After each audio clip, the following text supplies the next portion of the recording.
السلام علیکم ناظرین، میں ہوں ریاض عاجز اور پروگرام ہے اوپینین۔ ناظرین، آج اپنے پروگرام میں ہم بات کریں گے جو موجودہ صورتحال ہے، ملک کی سیاسی صورتحال جو بہت تیزی سے بدل رہی ہے اور معاملہ سپریم کورٹ کے فیصلے پر آ کے رک گیا ہے۔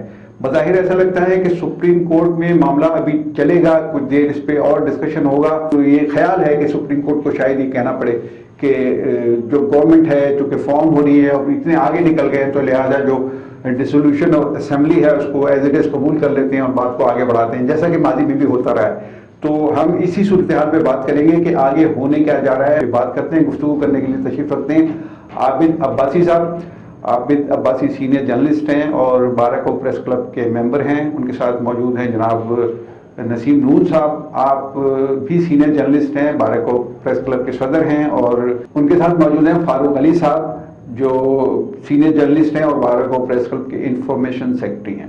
ہم گفتگو کا آغاز کرتے ہیں جناب عابد عباسی صاحب سے۔ جناب عباسی صاحب، فرمائیے آپ کو کیا لگتا ہے کہ یہ اتنی تیزی سے جو ڈیولپمنٹ ہو رہی ہے اور ادھر سپریم کورٹ کا فیصلہ ابھی ہینگنگ ہے، وہ پینڈنگ ہے، وہاں پر ابھی بات چیت چل رہی ہے، ہونے کیا جا رہا ہے؟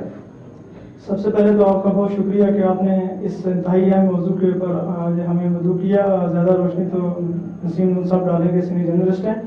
جہاں تک میری اپنی جو ہے انفارمیشن ہیں یا جو میری سمجھ ہے اس کے مطابق یہ ہے کہ یہ پارلیمنٹ کے فیصلے پارلیمنٹ کے اندر ہونے چاہیے۔ ان کا یہ ہمارے پاکستان کے جو سیاستدان ہیں ان کو جو ہے اپنے شعور کا اور اپنی سوچ کا اور فکر کا مظاہرہ کرنا چاہیے کہ جو چیزیں ہم پارلیمنٹ کے اندر حل کر سکتے ہیں تو اس کو پارلیمنٹ کے اندر حل کرنا چاہیے۔ اس مسئلے کو میں سمجھتا ہوں کہ سپریم کورٹ میں جانا نہیں چاہیے تھا، کیونکہ خالصتاً یہ ایک عوامی مسئلہ تھا، قانون کا مسئلہ تھا، آئین کا مسئلہ تھا، اور اگر ان کو ایک دوسرے کے خلاف جو عدم اعتماد ایک جمہوریت کا حصہ ہے تو اس کو سامنا کرنا چاہیے تھا، اور ون ون کی جو بھی پوزیشن ہوتی اس کو جو ہے نا یہ فیس کرتے، اس کے بعد جو الٹرنیٹ یہی تھا کہ یہ عوام میں جاتے۔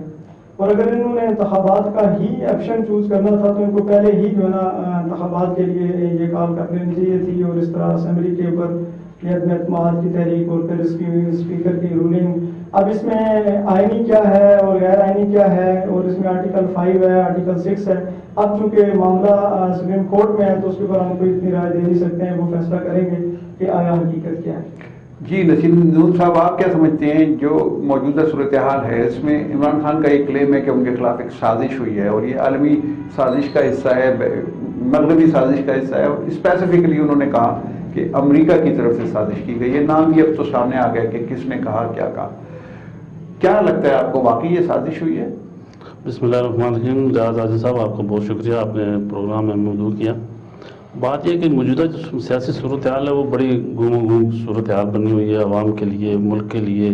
جس طرف ہمارے قائدین ہمیں لے کر جا رہے ہیں، ہمیں توقع نہیں ہے کہ جو صورتحال اس وقت بنی ہوئی ہے، جو بین الاقوامی سازش کی بات کی جا رہی ہے، کوئی بھی کام ہو، کوئی بھی مسئلہ ہو، اس کے لیے ثبوت ہوتے ہیں۔ تو ثبوت کے بغیر بات کر لینا، یہ الزام لگا دینا، اس طرح کی باتیں کر لینا، یہ میرے خیال میں کافی حد تک بہتر نہیں ہوتی۔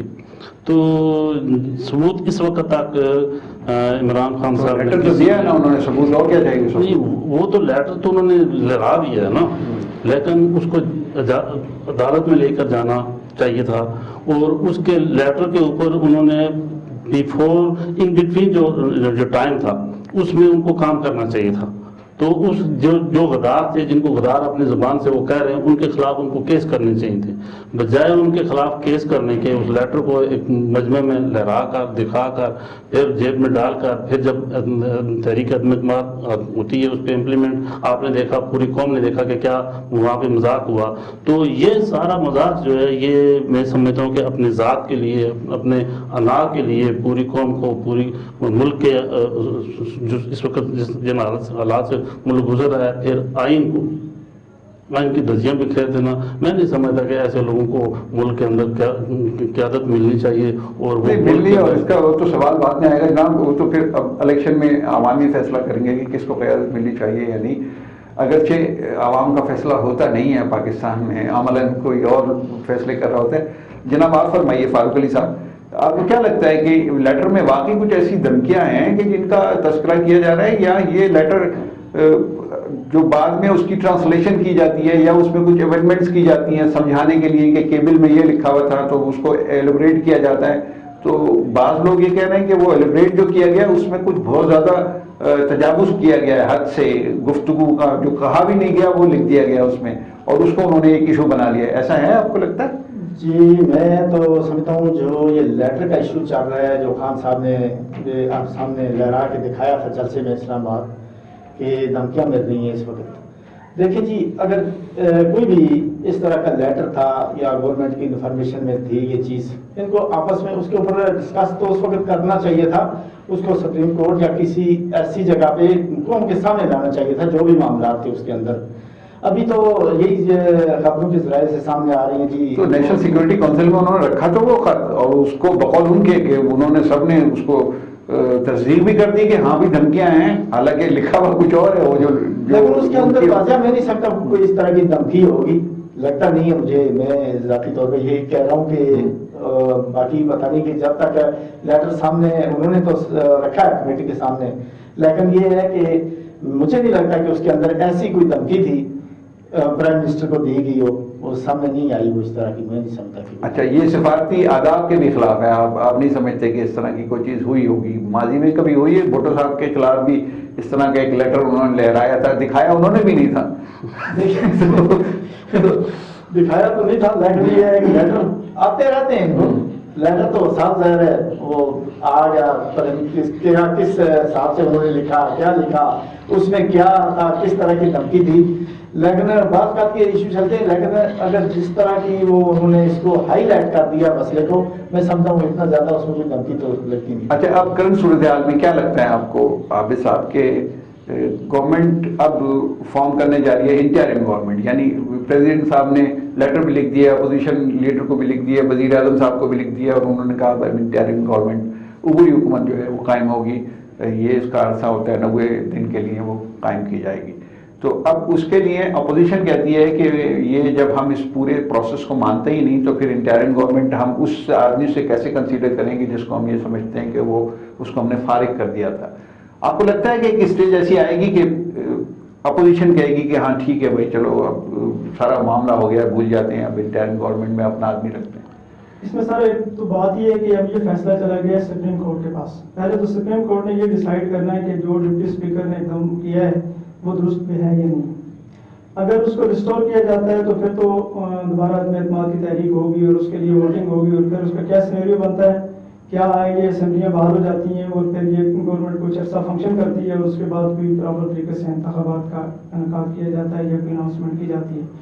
اگر ایسا نہیں ہوتا اور سپریم کورٹ اس کو اسی طرح انڈوز کرتی ہے کہ یہ ایز اٹ از رہے گا اور آپ الیکشن کروائیں, اور اس صورت میں یہ ہے کہ اگر اپوزیشن اور حکومت دونوں کسی نام میں متفق نہیں ہوتے ہیں تو 18ویں آئینی ترمیم کے تحت یہ ہے کہ یہ کیس چلا جائے گا الیکشن کمیشن آف پاکستان کے پاس, اور وہ پھر اس کا فیصلہ کرے گا. نہیں, اس کے بعد تو پروسیس ہے نا, اس کے بعد پھر کمیٹی بنے گی, کمیٹی چار پارلیمانی کمیٹی ہے, اس کے بعد پھر وہ الیکشن کمیشن کے تیسرے مرحلے میں جائے گا. تیسرے مرحلے میں جائے گا. لیکن زیادہ تر چانس اس میں یہی رکھتے ہیں کہ یہ سپریم کورٹ کا ہی جو فیصلہ آئے گا اس کے بعد ہی ساری چیزیں جو ہے نا وہ واضح ہو سکیں. نہیں وہ تو ٹھیک ہے, لیکن اب آپ کا اسسمنٹ کیا ہے, کیا ترجیح ہے کہ یہ معاملہ جا کس طرف رہا ہے؟ آپ کو لگتا ہے کہ اب اپوزیشن مجبوراً قبول کر لے گی کہ اب تو جو بھی فیصلہ آئے گا سپریم کورٹ کی طرف سے وہ ایسا ہی فیصلہ آئے گا کہ دونوں سائڈوں کی فیس سیونگ ہو جائے. اچھا یہ بڑی معاملہ ہے, اور اس میں اپوزیشن کی بھی فیس سیونگ ہو جائے گی اور حکومت کی بھی ہو جائے گی, کیونکہ چاہتے تو اپوزیشن بھی یہی چاہتی تھی کہ انتخابات کروائے جائیں. اب عمران خان صاحب استعفیٰ دے نہیں رہے تھے تو پھر انتخابات کی کوئی وجہ بنتی نہیں تھی. یہ بڑے اہم بات کر رہے ہیں یہ جناب نسیم صاحب. اب دونوں کو فیس سیونگ مل جائے گی, سپریم کورٹ بیچ میں آ جائے گا میڈیٹر کے طور پہ, اور وہی ہو سکتا ہے کہ کسی کی اناؤنسمنٹ کر دیں کہ فلاں شخص کو as a care taker prime minister لگایا جائے اور وہ انتخابات کروائیں. اگر وہ نہیں کرتے ہیں تو وہ ہو سکتا ہے ریفر کر دیں الیکشن کمیشن آف پاکستان کو, پھر وہ اس کا کوئی اچھا سولوشن نکال سکتے. جی, نگراں حکومت بننے جا رہی ہے اور اس میں اپوزیشن کا رول یہ کہتے ہیں کہ ایک ایسا معاملہ ہے کہ سپریم کورٹ فیس سیونگ دے, فیس ایگزٹ دے دونوں کو, تو یہ نظریہ ضرورت کے قریب ہو جائے گا معاملہ. تو آپ کو لگتا ہے ایسا ہو جائے گا؟ میں یہ سمجھتا ہوں کہ اس وقت جو صورتحال سامنے رکھی, جس صورتحال سے ہم گزر رہے ہیں, تو اس وقت پوری قوم کی اور اپوزیشن کی, متحدہ اپوزیشن کی نظریں سپریم کورٹ پہ لگی ہوئی ہیں. اور سپریم کورٹ میں جو کیس ہے میں سمجھتا ہوں کہ سپریم کورٹ والے بھی عوام کے معاملات کو اور مستقبل کو دیکھ کر کہ اگر آج ایسا فیصلہ کر لیا جائے جو درمیانہ سا ہو تو اس کا مستقبل پہ کیا اثرات پڑتے ہیں. تو میں سمجھتا ہوں کہ ہماری معزز سپریم کورٹ جو ہے وہ توقع یہ ہے کہ وہ ایسا فیصلہ کرے گی جس سے قانون کو تحفظ ملے اور آئندہ کوئی ایسا شخص آ کر قانون کے ساتھ اس طرح کا کھلواڑ نہ کرے جو اس وقت چل رہا ہے. تو میں تو یہ توقع رکھتا ہوں کہ ہماری جو سپریم کورٹ ہے, ہمارے جو ججز ہیں سپریم کورٹ کے جو محترم, وہ اس بات کو مد نظر رکھتے ہوئے مستقبل کو, قوم کے مستقبل کو اور ملک کے آئین کے مستقبل کو مد نظر رکھتے ہوئے فیصلہ کریں گے. اگر خدا نخواستہ کوئی ایسا فیصلہ آ جاتا ہے جس طرح دونوں مطلب ہے کہ دونوں چیز اپوزیشن کو بھی اور اس وقت کی حکومت کو بھی راضی رکھنے کے لیے درمیانہ فیصلہ کر لیا جائے, فیصلہ ہو جائے گا, اس پہ دونوں لوگ عمل بھی کر لیں گے, لیکن آنے والا وقت جو ہے وہ بڑا تکلیف دے گا قوم کے لیے بھی اور آئین کے لیے. جی فاروق صاحب, آپ کو لگتا ہے ایسا کہ اگر اس طرح کا کوئی فیصلہ ہوا تو پہلی بات تو یہ کہ جو باڈی لینگویجز ہے مختلف لیڈران کی اپوزیشن کی, وہ ایسی لگ رہی ہے کہ جیسے انہوں نے فیصلہ قبول کر لیا. مثال کے طور پر بلاول بھٹو زرداری نے کل متعدد جگہوں پہ خطاب کیا ہے, اب وہ ایسا لگ رہا تھا کہ وہ الیکشن کیمپین میں آ گئے ہیں. تو اگر یہ تسلیم کر لیتے ہیں تو یہ کہتے ہیں کہ مستقبل خراب ہوگا, آپ کو لگتا ہے مستقبل خراب ہوگا؟ مجھے نہیں لگتا مستقبل کوئی خراب ہونے کے چانسز ہوں گے, کیونکہ اصل میں اس وقت اپوزیشن میں بھی جو ان کی نظریں ہیں وہ سپریم کورٹ میں, جو فیصلہ عدالت سے آئے گا انہوں نے کہا جی ہم تسلیم کریں گے.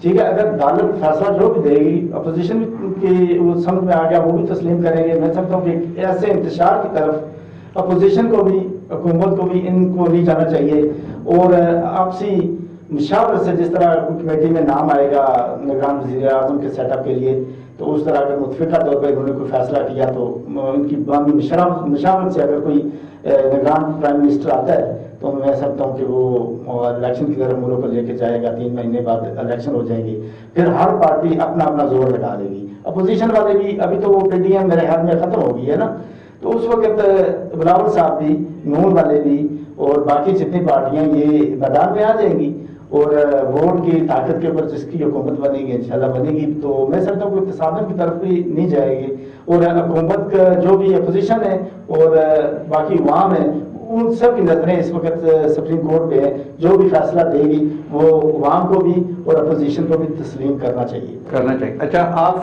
فرمائیے جناب عابد صاحب, ایک مسئلہ بہت پہلے سے تھا یہ موجود, اپوزیشن بڑی شدت سے مخالفت کر رہی تھی الیکٹرانک ووٹنگ مشین کی, لیکن ایک قانون پاس کر لیا گیا, اور اس قانون کے پاس ہونے میں اپوزیشن کے بھی بہت سارے لوگ شامل تھے کہ وہ قانون پاس خاموشی سے ہو گیا.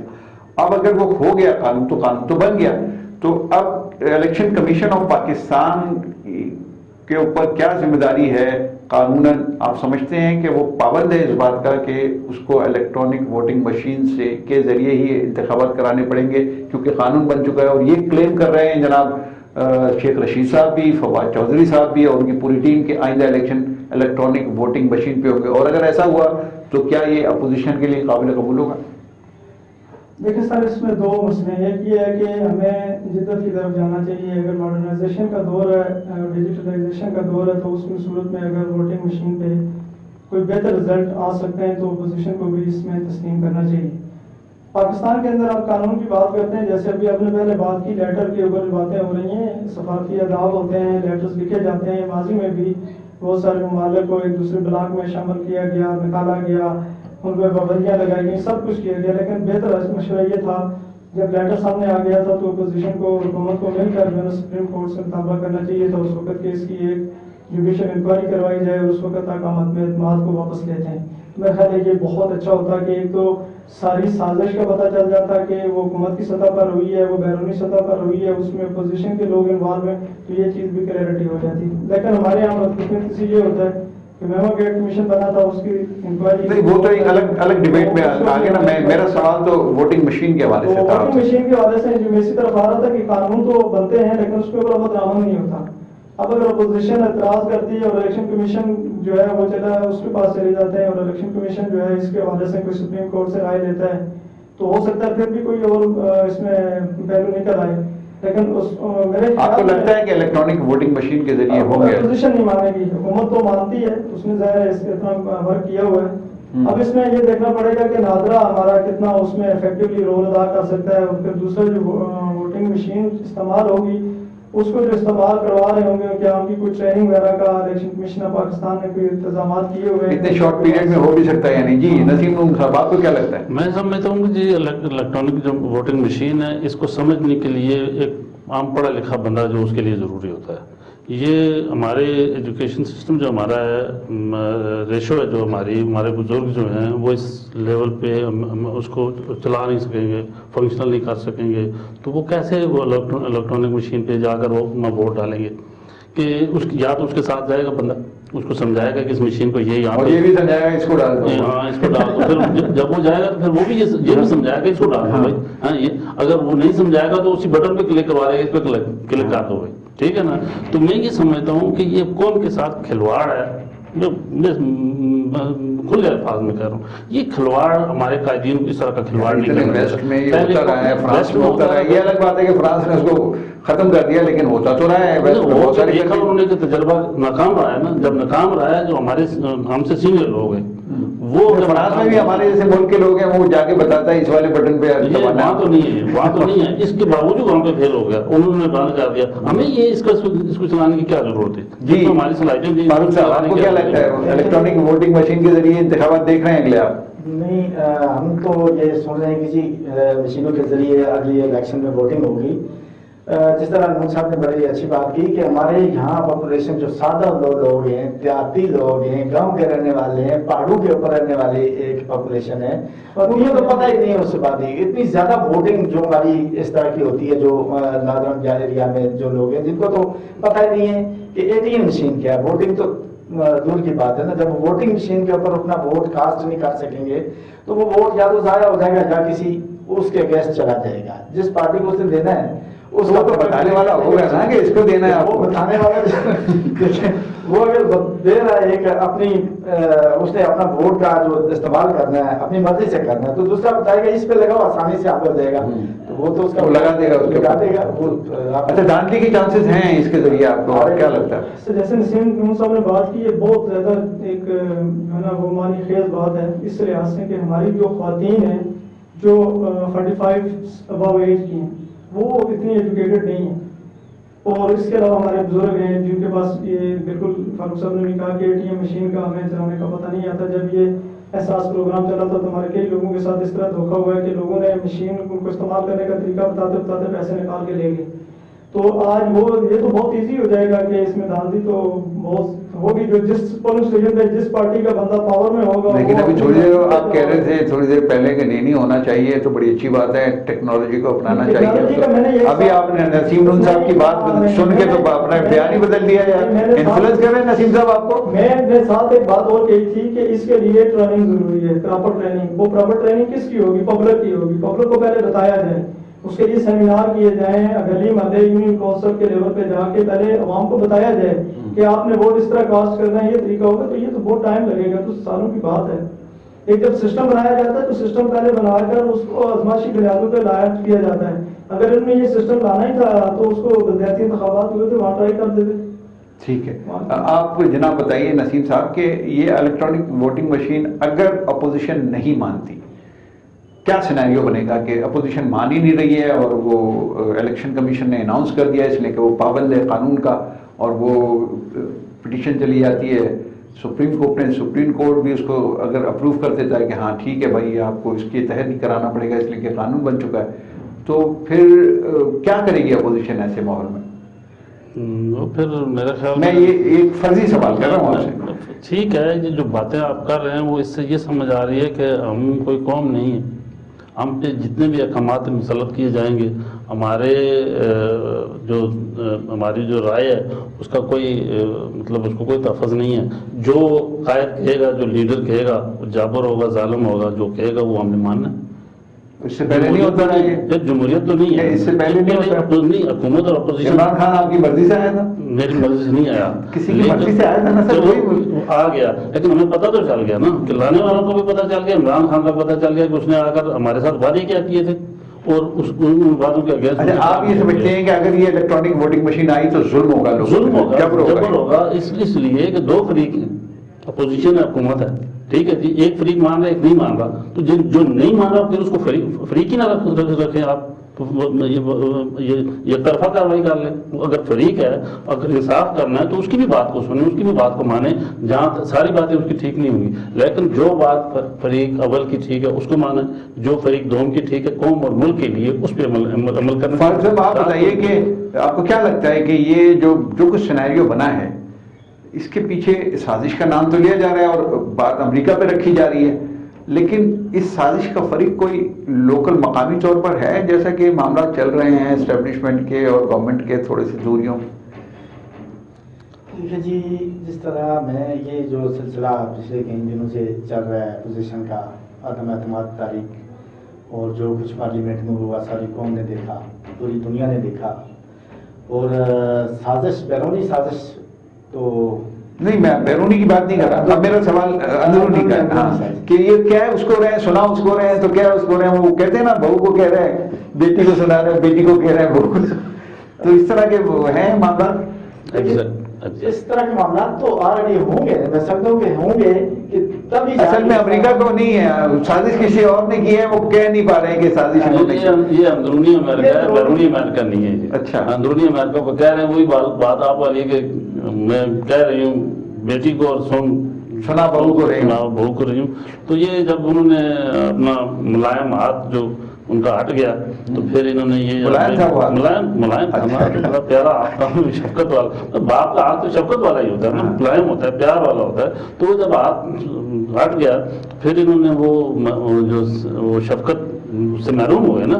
تو پھر اس وقت اپوزیشن اس بات پہ متفق ہے اور وہ مسلسل کہہ رہی ہے کہ اسٹیبلشمنٹ نیوٹرل ہے، اور نیوٹرل کے حوالے سے عمران خان نے بھی خطاب میں کہہ دیا کہ نیوٹرل تو جانور ہوتا ہے. تو آپ کو لگتا ہے کہ واقعی اسٹیبلشمنٹ نیوٹرل ہے، اس کو اب یہ احساس ہو گیا ہے کہ ہمیں سیاست میں مداخلت نہیں کرنی چاہیے، یا پھر اب بھی کہ اگر وہ دوسری پارٹی کے ساتھ نہیں ہے تو پھر آبویسلی وہ پہلی پارٹی کے ساتھ ہیں، پہلی پارٹی کے ساتھ نہیں ہے تو آبویسلی وہ دوسری پارٹی کے ساتھ ہیں، جیسا کہ بات ہو رہی ہے کہ سازش تو ہوئی ہے، اب اندرونی سازش بھی ہوئی ہے، تو اس کا مطلب ہے کہ اسٹیبلشمنٹ اپوزیشن کے ساتھ جا کے کھڑی ہو گئی.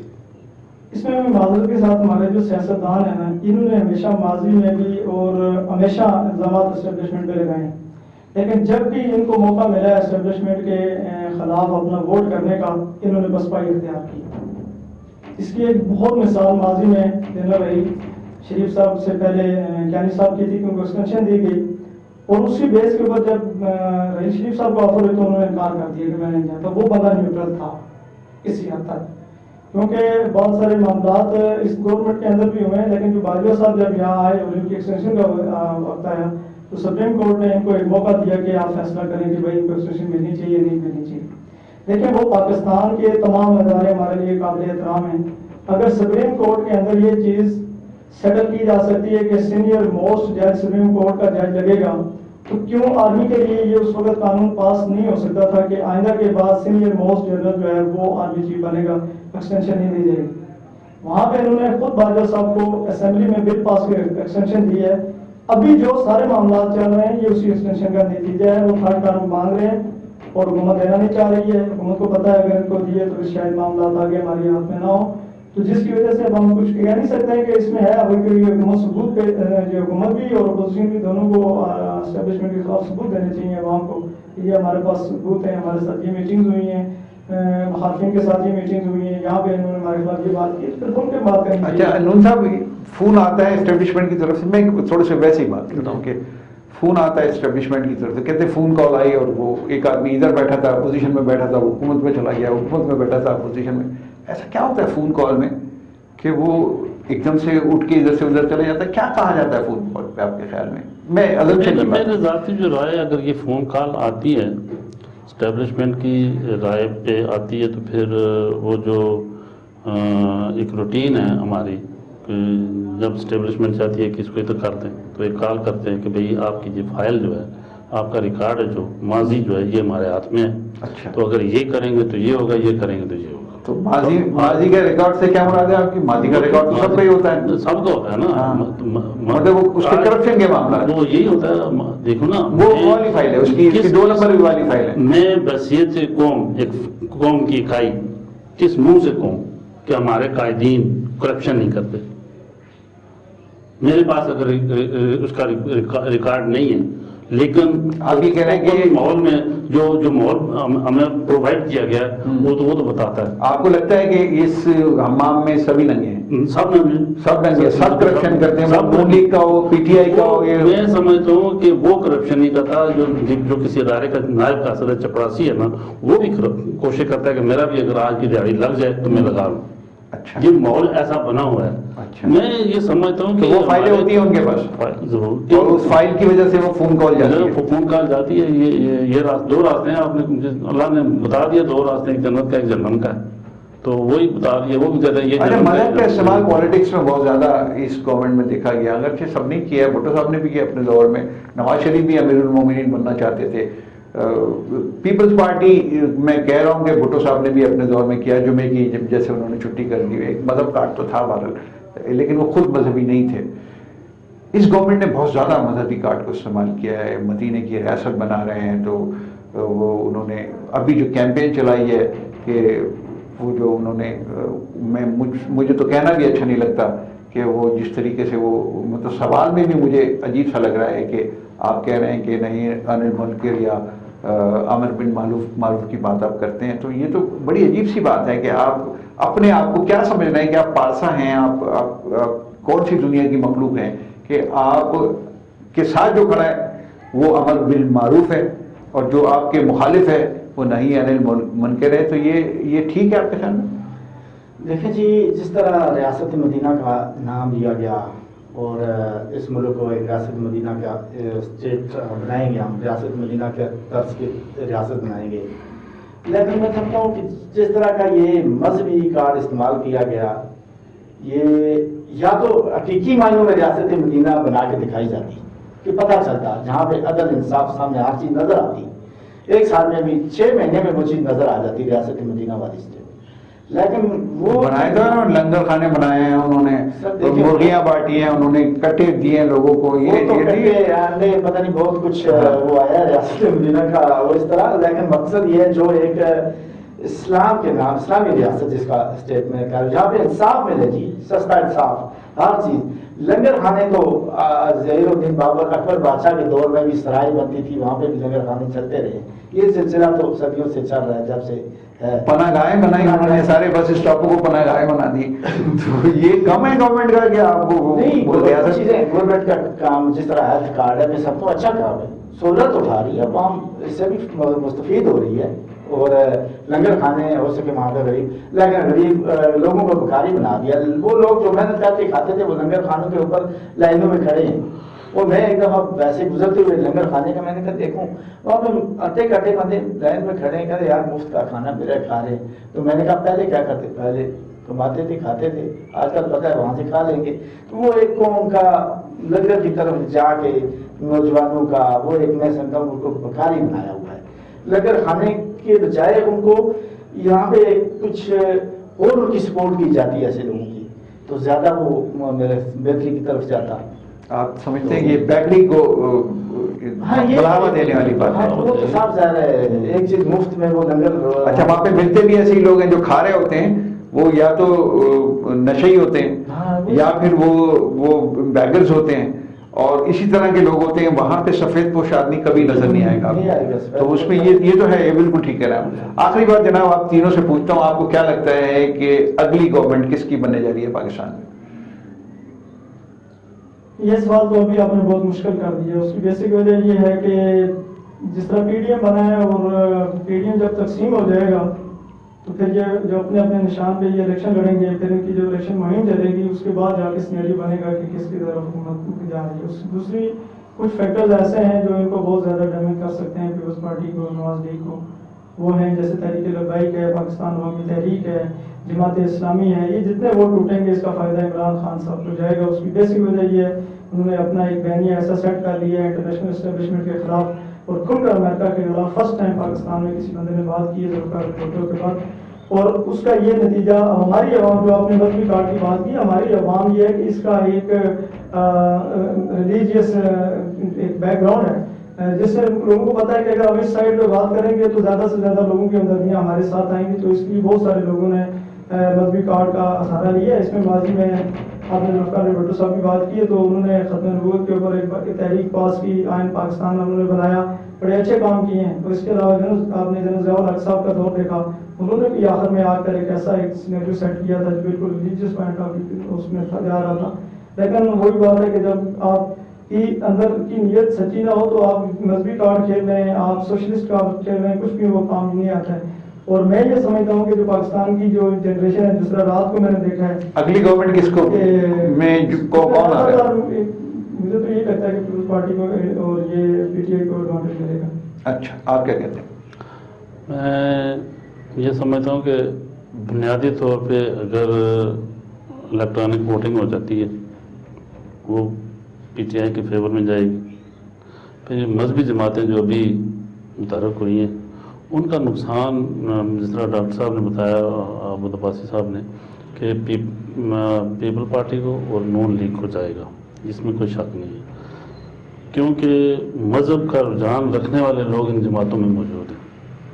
پی ٹی آئی کے اندر بہت کم لوگ ہیں جو مذہب کا رجحان رکھتے ہیں, وہ دنیا داری کے اعتبار سے اس کو لے کر چلنے والے لوگ ہیں, ان پہ ان چیزوں کا اثر نہیں پڑے گا. دو چیزیں بیس کرتی ہیں. کس کو جیتتا ہوا دیکھ رہے ہیں آپ؟ مجھے دیکھیں نا, دو چیزیں اگر تو ایک تو پی ڈی ایم اگر جس طرح آج متحد ہے, نہیں وہ تو الیکشن میں یہ ٹھیک کہا انہوں نے, وہ تو ابھی ٹوٹ جائیں گے. میں اگر کہہ رہا ہوں نا, اگر جس طرح آج متحد پی ڈی ایم یہ حالات کی روشنی میں اپنے آپ کو الیکشن میں بھی متحد رکھے اور بامی مشاورت سے یہاں پہ یہ کینڈیڈیٹ, یہاں پہ یہ کینڈیڈیٹ, یہاں پہ یہ کینڈیڈیٹ, یہ تو یہ بات سمجھ آتی ہے کہ بھئی مقابلہ ہوگا ٹف. اگر یہ تقسیم ہو گئی تو پھر جو مسلط شدہ سسٹم ہو چلتا ہے, یعنی ایک 3 مقابلہ کریں گے, ایک کا پی ٹی آئی اکیلی اور 3 اس کے ساتھ, بلکہ جماعت اسلامی اور اے این پی بھی انہیں کے ساتھ. ابھی موسم گرمی کا ہے, جب دھوپ نکلتی ہے تو 3 نہیں 4 نہیں پوری قوم اس کا مقابلہ کرتی ہے. اس کو آپ کو کیا لگتا ہے؟ آخری بات, مجھے تو لگتا ہے کہ جس طرح پیپل پارٹی اور مقابلہ نون لیگ وہ آپس میں متفق ہو جائیں گے, ایک طرف پی ٹی آئی رہے گی تو مخلوق حکومت سامنے آئے گی, کچھ سیٹیں یہ بھی نکالیں گے وہ بھی نکالیں گے, پھر وہیں دلی کی حکومت بنے گی. سر ٹھیک ہے, بہت شکریہ جناب عباسی صاحب آپ کا بھی, جناب نسیم نون صاحب آپ کا بھی شکریہ, اور جناب فاروق علی صاحب آپ کا بھی شکریہ. ناظرین, گفتگو آپ کے حوالے, مجھے اجازت دیجیے. اللہ حافظ.